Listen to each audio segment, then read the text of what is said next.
Right? Yeah, those storms yesterday, that footage we saw of what was going on in New Jersey, it's the same system. It was moving from here down towards the south, and now it's out of here. So we've got the sunshine, and it's going to increase. You folks down towards the Cape and the Islands, you're waking up to some clouds. It's a little more humid down there, but even south of Boston is going to clear up. We talked about these clouds lingering south of Boston here just a little while this morning. The humidity is also a little bit higher there. So a heat wave for many of us has now ended. It was 3 or 4 days, depending on where you were, in a row of 90-degree weather. Not at Logan Airport, but many places like Norwood, up towards Fitchburg, Natick, Framingham, Bedford, all having heat waves, and surrounding towns as well, of course. Great vacation week upcoming. The next chance of showers is Thursday night or Friday right now, the way it looks, and it's overall warm. Typical July. July is it's not one of our, it is the warmest month of the year, as is January, the coldest month. So it's sort of the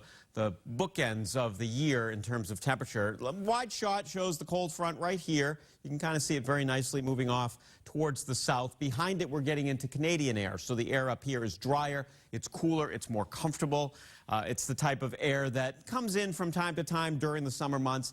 Last year, we just did not have many of those cold frontal passages, so we had a very humid July, August, into September before things dried out, but a little different summer this summer so far. So the northeasterly winds here this morning, dew points right around 60 or a little bit under, will continue to go down. We get towards noontime, we're in the mid-50s. And so for those of you down, say, Plymouth, Chatham, Nantucket, probably have the air conditioners on still this morning, but north of there, with dew points getting in the 50s, you can start to open up the windows over the next couple of hours, just kind of open it up and say, hey, it feels a lot drier. It will continue dry tomorrow. Notice dew points in the mid-50s. This is about as dry as we get this time of year. It's hard to get much lower than that just because it's warm over the most of the northern part of this part of the world. The temperature 81 this afternoon in Norwood, 74 in Boston with the sea breeze.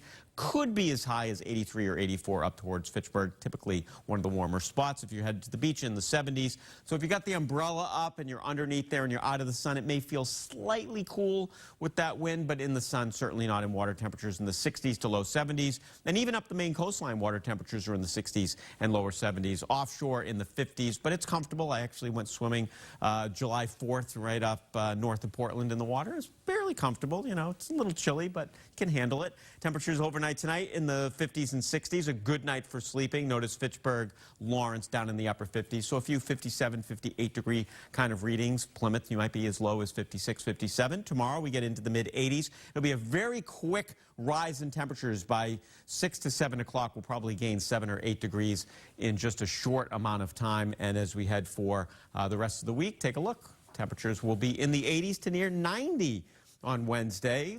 87 on Thursday. Not a ton of humidity with those warm temperatures. Cold front comes through on Friday. Should give us some showers. Much more humid on Friday, perhaps similar to what we had yesterday, and then we dry out again for next weekend.